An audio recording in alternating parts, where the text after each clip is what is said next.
a lot of people don't understand, or they are kind of not clued up to what exactly marketing agencies do. Do you want to just give us an overview of how into your day or into your business, how that looks like? Yeah, definitely. I think the old definition of marketing, or maybe the old definition of a brand, is product plus logo. And then you think, boom, that's my business, that's my brand, I'm ready to go. Yeah. But it's evolved to be so much more than that. And now a brand, and this is where how marketing supports growing that brand. A brand is now defined as all the experiences that consumers have with your company. That's what a brand is now. That's quite a mind shift that we need to make from this old school product plus logo equals that's my business.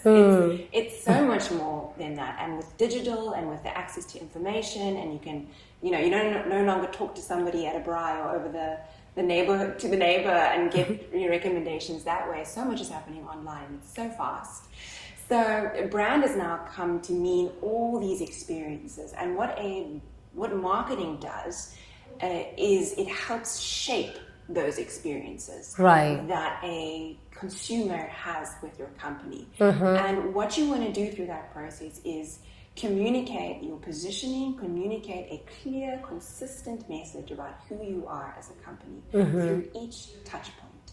And by doing that consistently, you build up this brand and you build up a position in your customers' minds, and you can own that position as the best, whatever your business is, or the most affordable, or the best value for money.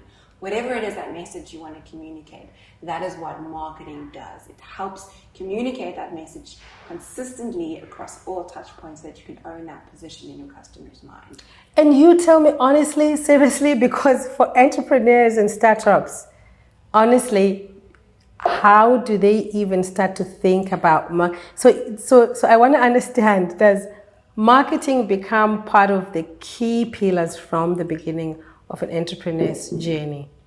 Such a good question. Does it? Yeah, definitely. Because you are bootstrapping, I'm only using money from my pocket.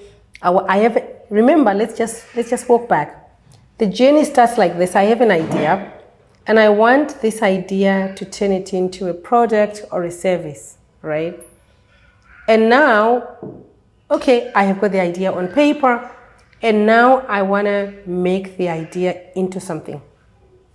So at what point of the journey do I need to start thinking about that piece which you've just described? Because it's really important, I think, to support entrepreneurs from that viewpoint, for them to have an idea of, at what point do you think they must think about it?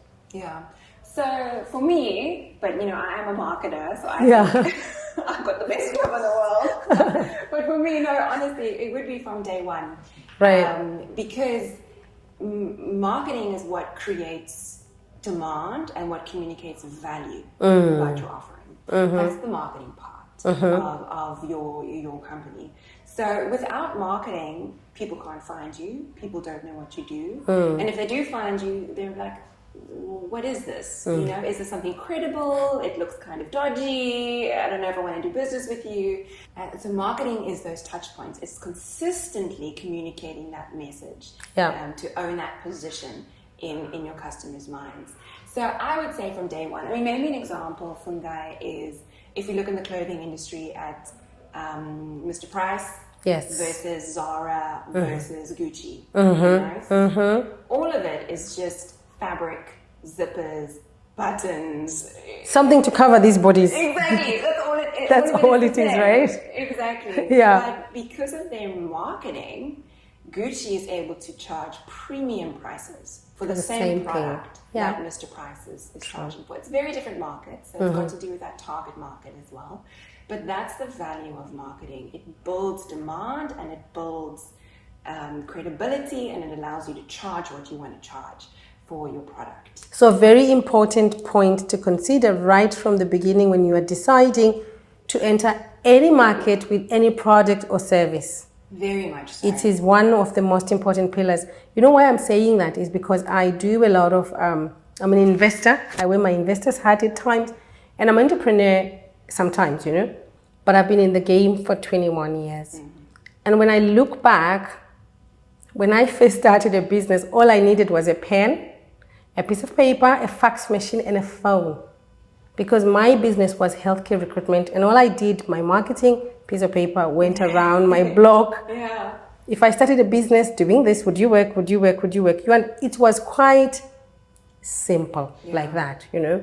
And I think now when I look back to somebody who's starting the exact same kind of business, they would need to think about the marketing in terms of how are they going to communicate the message digitally to attract the people to do the job and to attract the customers.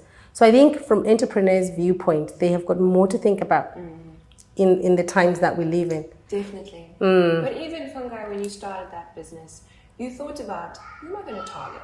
Absolutely, You know? yeah. How am I going to reach them? So you did a bit of, even if it was subconsciously, you did have a bit of a marketing strategy. Yeah. And I wonder if you had documented it, if maybe it had escalated your growth, or maybe you did document it, Fungi. So it's you know, it's interesting because marketing is really at the core, and maybe even subconsciously business owners are already doing it. Absolutely. Yeah. But I think they are already doing it, but not maybe officially thinking about having a budget allocated for that piece of work to make sure it's consistent. Because you mentioned keywords, consistent, persistently, and you keep doing it, and you keep doing it, so that that name remains in your customers' minds. Definitely. Isn't it? So yeah, that's amazing. So still focused on the startups or entrepreneurs, right? What I've also noticed is that when you are just starting, like we're saying, you've got no budget at all, or you've got a small budget just to do the needful and have it done and out of the way. And I really think it must be really frustrating for you. Big SMEs are your target audience. And when they come to you and all they want to think about is just the logo, or maybe just one message or one thing, and how do you handle that? How do you deal with that frustration? So what I'll often say is, let's dig into a marketing strategy. Yeah. And let's really get everything out on the table and unpack who we're targeting, where are they hanging out online? Are they on LinkedIn? Are they on TikTok? And then from there, going into, okay, now that we know who they are, and more than just demographics, you know, like buying behaviors and buying triggers, and really digging into who these people are, even looking at competitors, doing competitor research. And from there, let's then go into a full marketing strategy and see, okay, how can marketing support your business goals? Absolutely. And then converting those business goals into marketing goals. Because ultimately we want to drive those business goals. Marketing mustn't be doing its own thing, marching to its own drum. It needs to drive those business goals. And so this full strategy is done, and we'll end up with a channel strategy where we say, okay, LinkedIn is needed, a website is needed, and we're going to do some content. So we're going to do blogs or maybe some emails.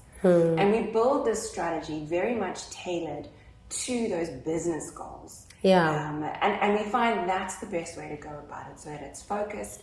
And of course you take budget in mind. You know, the SME, we say they have a certain amount per month, and we say, okay, great. Let's build this whole strategy so it fits into this phase 1, phase 2, phase 3, and we build a whole roadmap so that we can help support those business goals.